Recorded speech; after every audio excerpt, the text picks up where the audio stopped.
And so, what would you say to people that don't have cancer but want to prevent it? Um, what would you say to them? How should they be implementing some of your message into their own life?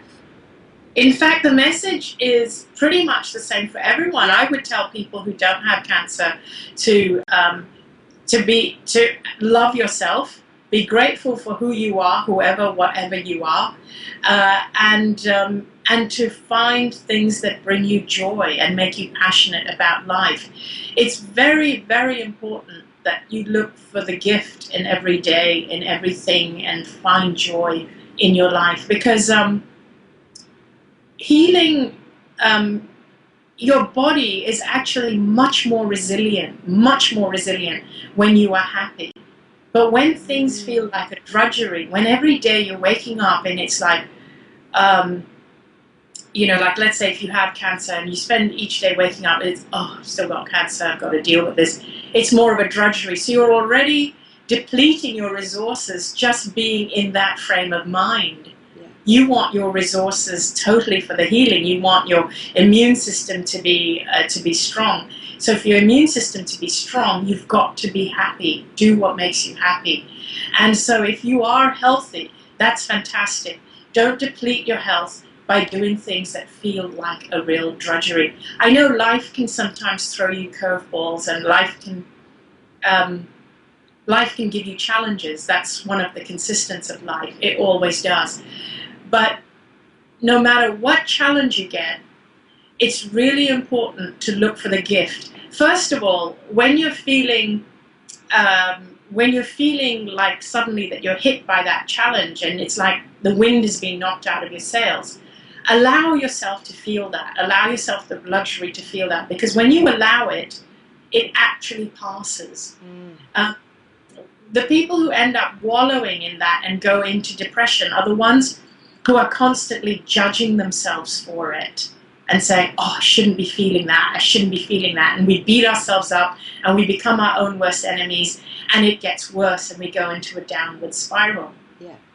But if you don't beat yourself up and you think, this is how I'm feeling right now, it's fine, I still love myself unconditionally, you're allowing it, you're still loving yourself unconditionally, you're honoring that feeling that you're going through, and then you'll find it passes. And as soon as it passes and starts to subside, the next stage is to start to look for the gift in that challenge. It's like, okay, so now what's the gift in it? Where's it going to take me that could be even more exciting than where I am now? And as soon as you start to find an exciting reason for this happening, you're really on your way to good health and healing and becoming stronger. Wow. And I'll bet if you ask anybody who has had cancer, I'll bet if you ask them, can you find a gift in it? Just about all of them will say, yes, I can. Yeah. And they would say, I wouldn't change who I was before the cancer for who I am now. Yeah. That's And so true. actually, I haven't met a single person who has said, I wish I didn't have it yet. And you can bet I met a lot of people with cancer, because as I share my story, people come forward. Yeah. And when I say, can you find a gift in it? They all say, yes, I can. What's been the major gift for you? Obviously sharing your story and being able to help so many other people, but in your own personal life, what would be the number one gift? The number one gift was realizing that it's okay to be myself. It's totally okay. I was always trying to be what other people wanted me to be. I was always trying to meet other people's expectations. But my biggest gift was realizing I don't have to do that. I really don't. I came into this planet to be me and nobody else. Wow.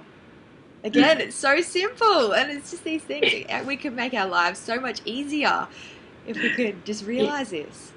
Yeah. We really can. And the thing is that, in a sense, I feel that's the answer for everybody. Just be yourself. Yeah. Because if you just yourself, you will attract whatever is truly yours. You always will, as long as yourself.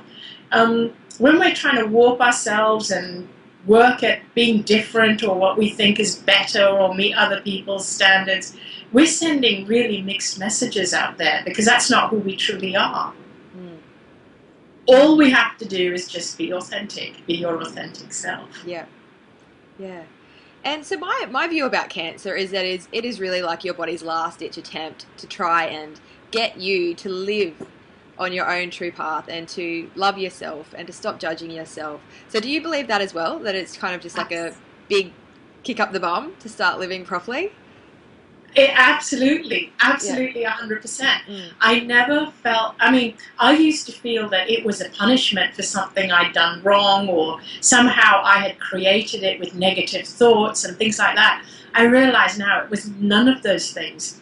It was because I wasn't living authentically, and life is actually simpler than I thought, a lot simpler. I was making it complicated, trying to work on myself, trying to be more spiritual, trying harder to be liked or more lovable. And I realized in that NDE state, we are all spiritual, whether we realize it or not. We don't have to work at it. We just have to be authentic to who we are. Yeah. Being true to yourself and being spiritual is one and the same thing. And so, yeah, it's a lot simpler than I thought. And so the cancer to me was like it was my own energy turned inwards. So it was a message to me, like it was a kick up the backside, but it was my own energy turned inwards against me, expressing itself as cancer, rather than expressing outwards to being the magnificent person I was meant to be. Wow. That's cool. Wow. Yeah. So what steps could we, or what do you do on a day-to-day basis, if any, to tell yourself that you love yourself and to keep living authentically? Is there anything that we can do, any tangible steps? Yeah, well, I have changed a lot of my inner dialogue, and from that we can create some tangible steps that suit us. What I do is I allow people to create their own tangible steps, because one of the things that I fear is that when I was trying to heal my own cancer, I tried what everybody told me to try, and whenever I didn't meet up or when it didn't work, I felt I was doing something wrong.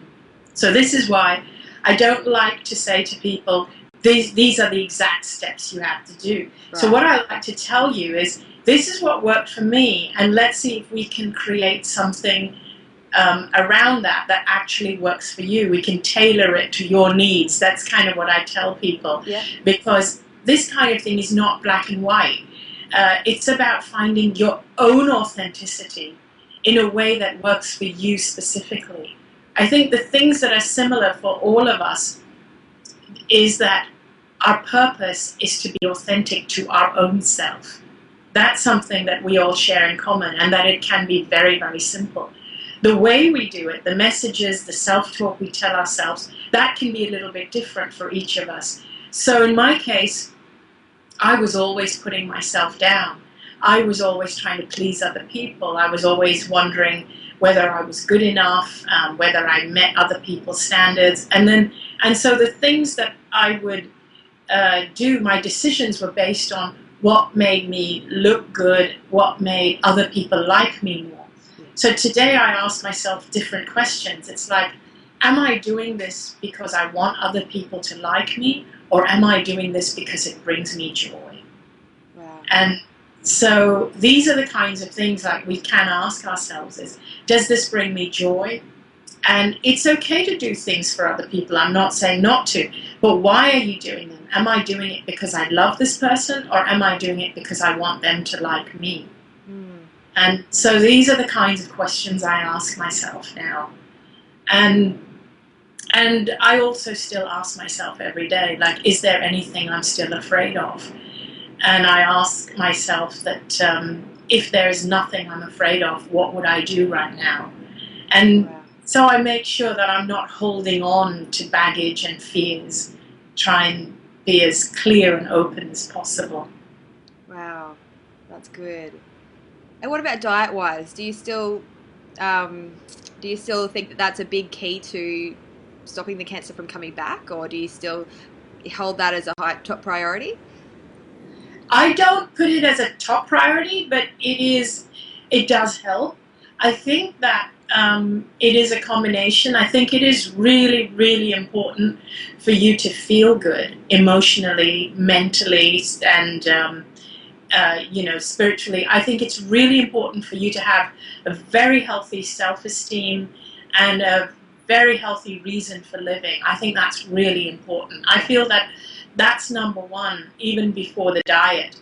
And I think that when you choose the healthy foods, if it's coming from that space of, I want to live, I have a lot to live for, and I feel that these healthy foods will help, I think that that's much more effective than just focusing on diet, because many people are focusing only on the diet, but their approach to the diet is an approach of fear. It's like, oh my God, if I eat the wrong foods, I'm going to get sick. I better eat this. I better eat these. And energetically, their bodies are still very much in fear. And what happens is that it really drains you. It drains you energetically. It drains your immune system, just coming from this place of fear all the time. Yeah. I think it's really important to actually start to come more from a place of love and passion for life. And once you can get yourself into that state, even the diet side becomes much more effective. Yeah. And so how can we get our minds to get into this good space? Would you recommend things like meditation or affirmations or things like that? Yeah, I would recommend, like, meditations can work. Yeah. There's a lot of things, and this is the good part, is that you just got to pick what feels good for you. So you can even sit down and make a list of all the things that you could possibly do. Now remember, you're not trying to do something because you think you should do it. You're going to do something because it makes you feel good. So there's no shoulds. You need to remove should from your vocabulary. So it's not, I should do this because it's going to make me better. So we've got to change perspective and say, it's not about the cancer anymore, because I am not my cancer. It's about me, Jess. Yeah. What am I going to do that makes me feel good? And you can write a list of a whole bunch of things, like certain foods maybe make you feel good, and you're eating them not just because for the purpose of your health, but because they make you feel good about yourself when you do it. Meditation might make you feel good. Yoga might make you feel good. Affirmations, certain affirmations might make you feel good. And even self-talk, saying things like, I really love myself. I need to do this for myself. But I even tell people to begin with, if those things are hard, even if going shopping and buying yourself like a couple of pairs of shoes in different colors, if that makes you feel good, if that makes you feel loved, then just do that as a first step. Just do what makes you feel good, and don't feel guilty after you do that, because the kind of words you need to use is, I deserve it. I deserve this. It's about starting to feel like you deserve the good health and the healing, and you deserve all the good things that life has to offer you. Yeah.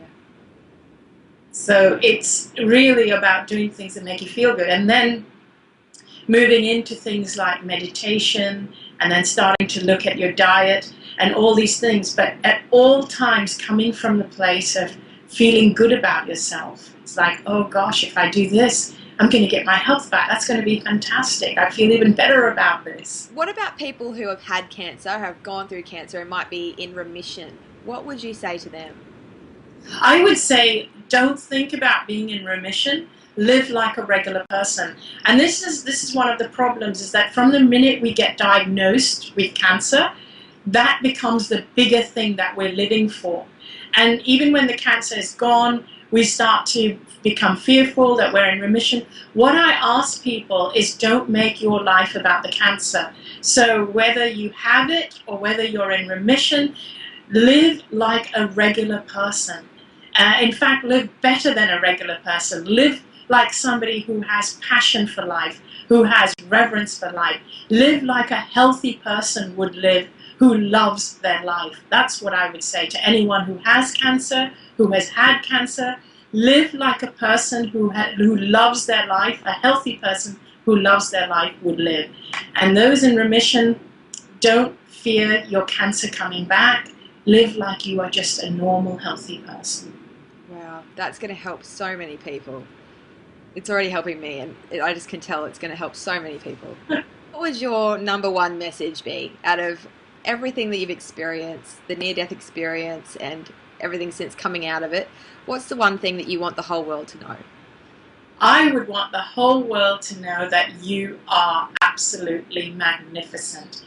We forget it sometimes, but that is the biggest lesson that I learned, is that each one of us, we are absolutely magnificent. And how can you not be? You were created, you were born in perfection. How can you not be? We may have lost ourselves, lost our way, along the journey of our lives, but you have nothing to be afraid of when it comes to being your authentic self. Be your authentic self, love your authentic self, and have a passion for your life. Do what makes you feel happy, joyful, passionate. And it's not selfish, because the more passionate you are about your life, the more you will be passionate about other people, the more generous you will be, the more you will love other people. When you don't love your life and yourself and your path, you'll actually be harder work for other people around you as well. So that's really the biggest message I have, is like, be your authentic self, Yeah. and find your passion in life again. Life is definitely worth living. Yeah. And you've just proven that when you get that, when that clicks, there's no need for cancer to be in your body. It just, yeah. Our bodies don't want to be sick. Yeah. And that's where each one of us want to be, at a place where there's no need for cancer in our body. And you know, and sometimes it's not just cancer. We have all kinds of problems. Some of us are, some people are depressed. Some people, their fears cause them to act out in violence. It causes violent behaviors. But we want to be at this place where we feel passionate about our lives, that there's no need for us to even act out in violence. There's no need for us to be depressed. There's no need. If we were all passionate about our lives and loved our lives and realized how valuable it is for us to be here and how magnificent we are, if we realized our purpose, then we would have no reason for illness or anything. And we would be much more loving as a species as well. Oh, well, I know that I'm definitely going to take some of your wisdom on board, and I'm already really excited about it. It kind of feels like a big weight has been lifted off my shoulder after reading your book. And yeah, it's just made me look at where I am right now is perfect, and I don't need to be anything else. My body doesn't need to be doing anything else, and yeah, it's all good. Absolutely. Where you are is absolutely perfect. Yeah. You really are. Yeah, so thank you so much. It's just been an absolute honor to talk to you, and I'm so excited to share this with everybody. Yeah. Oh, thank you. Thank you so much for having me.